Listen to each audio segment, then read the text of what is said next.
Theatre తనకు గుడిలాంటిదని, అక్కడ ప్రమాదం జరగడం నిజంగా బాధగా ఉందని సినీ నటుడు అల్లు అర్జున్ అన్నారు. పోలీసులు, అధికారులు అందరూ కూడా కష్టపడి పనిచేసిన సంధ్య థియేటర్ వద్ద జరిగిన ఘటన దురదృష్టకరమని విచారం వ్యక్తం చేశారు. బాధిత కుటుంబానికి తన ప్రగాఢ సానుభూతి తెలియజేస్తున్నట్లుగా తెలిపారు. తనపై చేసిన ఆరోపణలన్నీ కూడా నిరాధారమైనవని తెలిపారు. సంధ్య థియేటర్ వద్ద జరిగిన తొక్కిసలాట ఘటనపై శనివారం సీఎం రేవంత్ రెడ్డి అసెంబ్లీ వేదికగా మాట్లాడారు. అల్లు అర్జున్ ను థియేటర్ కు రావద్దని పోలీసులు చెప్పినా కూడా వినకుండా వచ్చారని అన్నారు. బాధిత కుటుంబాన్ని కనీసం ఏ ఒక్క సినీ ప్రముఖుడు కూడా పరామర్శించలేదని మండిపడ్డారు. సీఎం వ్యాఖ్యల నేపథ్యంలో అల్లు అర్జున్ విలేకరుల సమావేశం ఏర్పాటు చేశారు. తన వ్యవహార శైలిపై వచ్చిన వార్తలను అల్లు అర్జున్ ఖండించారు. తన క్యారెక్టర్ను తక్కువ చేసే ప్రయత్నం జరుగుతోందన్నారు. నాపై చేసినవన్నీ కూడా తప్పుడు ఆరోపణలే. నేను ఎలాంటి ర్యాలీ చేయలేదు. థియేటర్కు కొద్ది దూరంలో నా కారు ఆగిపోయింది. కారు ముందుకు కదలలేదు. చేయి చూపిస్తూ ముందుకు కదలంటని పోలీసులు అంటేనే నేను బయటకు వచ్చి చేతులు ఊపాను. థియేటర్ లోపలికి వచ్చిన తర్వాత ఏ పోలీస్ లోపలికి వచ్చి జరిగిన సంఘటన గురించి చెప్పలేదు. ఆ తర్వాత కొద్దిసేపటికి థియేటర్ యాజమాన్యం వచ్చి జనాలు ఎక్కువగా ఉన్నారని చెబితే బయటకు వచ్చేశాను. తొక్కిసలాటలో మహిళ చనిపోయిన విషయం మరుసటి రోజు వరకు నాకు తెలియదు. మహిళ చనిపోయిన ఘటన తెలిసి కూడా థియేటర్ నుంచి ఎలా వెళ్ళిపోతాననుకున్నారు? నాకు పిల్లలు ఉన్నారు కదా.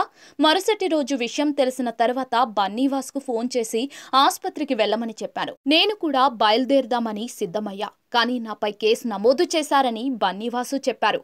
నా లీగల్ టీం కూడా వద్దని వారించింది. అందుకే నేను ఆస్పత్రికి వెళ్లలేదు. గతంలో పలువురి హీరోల అభిమానులు చనిపోతే పరామర్శించడానికి వెళ్లాను. నా సొంత అభిమానులు చనిపోతే వెళ్లి కలవనా? జరిగిన ఘటన విషయం తెలిసి షాక్లో ఉన్నా. అందుకే ఆలస్యంగా వీడియో పెట్టా. డబ్బులు అనేది ఇక్కడ విషయమే కాదు. చాలా ఈవెంట్లు పెట్టాలని అనుకున్నాం. ఈ ఘటన తర్వాత అన్నిటినీ రద్దు చేశాం. ఆ కుటుంబాన్ని పరామర్శించడానికి స్పెషల్ అనుమతి తీసుకుని మా నాన్నను వెళ్లమని చెప్పాను. అది కుదరదని చెప్పారు. కుదిరితే సుకుమార్ గారిని వెళ్లమని చెప్పాను. అది కాదన్నారు. నేను ఆ కుటుంబాన్ని పట్టించుకోవడం లేదని అందరూ ఆరోపిస్తున్నారు. అంతేకాదు, నా క్యారెక్టర్ను చాలా తక్కువ చేసి మాట్లాడుతున్నారు. ఇది మాత్రం మనసుకు తీసుకోలేకపోతున్నా. చాలా బాధగా ఉంది. మీరు థియేటర్కు వచ్చి ఎంజాయ్ చేయాలని నేను సినిమాలు చేస్తున్నా. ఈ ఘటన విషయంలో బాధిత కుటుంబాన్ని ఆదుకోవడానికి పెద్ద అమౌంట్ ఫిక్స్డ్ చేయాలని అనుకున్నాం. అవసరమైతే బాలుడికి ఫిజియోథెరపీ చేయించాలనుకున్నాం. తెలుగువారు గర్వపడేలా సినిమా చేశానని అనుకుంటూ ఉంటే మనల్ని మనం కిందకు లాక్కుంటున్నాం. నేనెవరిని నిందించడానికి ఈ ప్రెస్ మీట్ పెట్టలేదు. మా సినిమాకు ప్రభుత్వం అన్ని రకాలుగా సపోర్ట్ చేసింది. అందుకు ధన్యవాదాలు. కానీ నాపై తప్పుడు సమాచారం ప్రచారం చేస్తున్నారు. నా వ్యక్తిత్వాన్ని హననం చేస్తున్నారు. 22 ఏళ్లుగా కష్టపడి సాధించిన నమ్మకం, గౌరవం ఒక్క రాత్రిలో పోగొట్టారు. అందుకు బాధగా ఉంది. అంతేగాని నాకు ఎవరిపైనా వ్యక్తిగతంగా కోపాలు లేవు. నాకు మానవత్వం లేదనడం సరికాదు. మళ్ళీ చెబుతున్నా, నా వ్యక్తిత్వంపై చేసిన ఆరోపణలన్నీ 100% అబద్ధం. ప్రస్తుతం న్యాయపరమైన సమస్యలు ఎదురయ్యే అవకాశం ఉండటంతో మీ ప్రశ్నలకు సమాధానం చెప్పలేకపోతున్నా. త్వరలోనే అన్నిటికీ సమాధానమిస్తా అని అల్లు అర్జున్ అన్నారు. అనంతరం అల్లు అర్జున్ తండ్రి అరవింద్ మాట్లాడుతూ, దయచేసి అర్థం చేసుకోండి. న్యాయపరమైన సమస్యలు ఎదురవుతాయనే ఉద్దేశంతోనే మీ ప్రశ్నలకు సమాధానం చెప్పకుండా అల్లు అర్జున్ వెళ్లిపోయారు. తాను చేసిన పాన్ ఇండియా మూవీని థియేటర్లో చూసుకుందామనే వెళ్లాడు.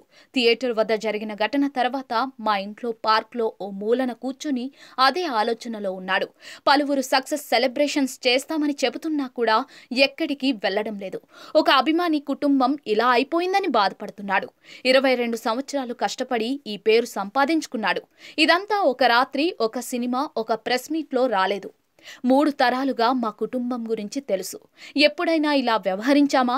మీ కళ్ళ నుంచి తప్పించుకుని ఇన్నేళ్లు ఉండగలమా? మాపై అసత్య ప్రచారాలు చేస్తూ ఉంటే బాధగా ఉంది. అందుకే మీ ముందుకు వచ్చాం. ప్రజలు ఆదరిస్తే పైకి వచ్చిన కుటుంబం ఇది. ఆ అభిమానాన్ని ఇలాగే కొనసాగించాలని కోరుతున్నామని అరవింద్ చెప్పుకొచ్చారు. థియేటర్కి వచ్చిన జనాల్ని ఎంటర్టైన్ చేద్దామని. అరే మీరు వచ్చి మిమ్మల్ని థియేటర్కి వస్తే మిమ్మల్ని అందరూ నవ్వుతూ పంపించాలనే నా ఇంటెన్షన్ అబ్బా. మీ మనసుల్ని గెలిచి పంపించాలనుకునే మనిషిని అలాంటి థియేటర్లో అలాంటి థియేటర్లో టెంపుల్ లాంటిది. అలాంటి థియేటర్లో ఒక యాక్సిడెంట్ అయిందంటే నాకంటే బాధపడేవాడు ఉంటాడా ఎవరైనా? నాకు నిజంగా బాధగా ఉంది. So condolences to the family. I really wish good. I'm having a few hourly updates about what's happening with the kid. ఆ అబ్బాయి శ్రీతేజ్కి యూనో ఎవ్రీ ఫ్యూ అవర్స్కి ఏమవుతుంది అప్డేట్లో ఉన్నాను. గుడ్ థింగ్ ఏంటంటే తను బాగున్నాడు, లైట్ కదులుతున్నాడు, he's progressing, this good thing that's are happening. ఇన్ని మిస్హ్యాప్స్లో అదొక్కటి ఆనందపడగలిగిన విషయం. అండ్ మెయిన్ రీజన్ ఇవాళ ఈ ప్రెస్ మీట్ పెట్టడానికి మెయిన్ రీజన్ అంటే, ప్లీజ్ నేను ఎవరిని బ్లేమ్ చేయట్లేదు. Please understand, there is a lot of misinformation, there is a lot of false allegation, wrong అంటే మిస్కమ్యూనికేషన్ వల్ల కూడా చాలాసార్లు జరుగుద్ది. So I just want to tell, I don't want to blame any department or any particular political leader or the government. In fact, government though we are very, very happy because మాకు theatre special prices ఇచ్చారని we are actually very happy with them. So ఇది ఏ ఇండివిజువల్కి సంబంధించిన విషయం కాదు. I just want to address everybody that there is a lot of misinformation. నేను ఇలా behave చేశాను, నేను అలా అన్నాను, నేను ఇలా చేశాను అనేది రాంగ్ ఎలిగేషన్స్ పడేసరికి I'm feeling extremely, how do you say, అంతే extreme, it's humiliating and character assassination. నేను 20 ఏళ్ళుగా నేను ఎప్పుడు ఇలాంటి ఇష్యూలో 20 ఏళ్ళుగా నన్ను చూస్తున్నారు కదా, నేను ఎప్పుడైనా ఇలా చేస్తానా, ఇలా అంటానా, ఇలా మాట్లాడగలనా? అలా అన్నప్పుడు చాలా బాధ వేస్తుంది. ఎందుకంటే ఓకే అది ఫ్లోలో చెప్పచ్చులే, అది ఇట్స్ ఓకే. ఎనీవేస్ జరిగిందంతా మాత్రం చాలా, there is a lot of wrong information going on, there is a lot of misinformation, lot of false allegation, especially నా క్యారెక్టర్ అసాసినేషన్ చేసేసరికి.